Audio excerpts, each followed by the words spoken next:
Analisti politik Ron Gjinovci ka reaguar ndaj deklaratave të presidentes Osmani lidhur me heqjen e masave nga Bashkimi Evropian.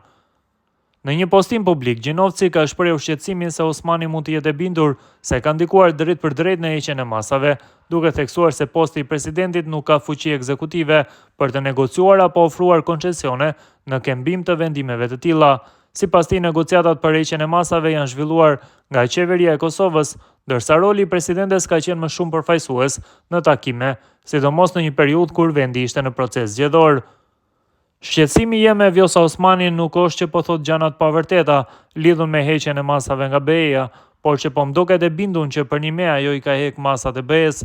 Krejt e dinë, sidomos BE-ja, që institucioni i presidentit në Kosovë nuk ofron kurfar fuqie institucionale, me që nuk ka asnjë fuqi ekzekutive, e kështu nuk mundet me ofru kur gjë në këmbim të heqjes së masave, qoftë edhe ndonjë koncesion po pati guxim. Pra presidenti edhe me dash s'mundet me ofru kur gjë në këmbim të heqjes së masave, sepse nuk ka fuqi ekzekutive. Qeveria është ajo që ka negociuar me BE-n për heqjen e masave.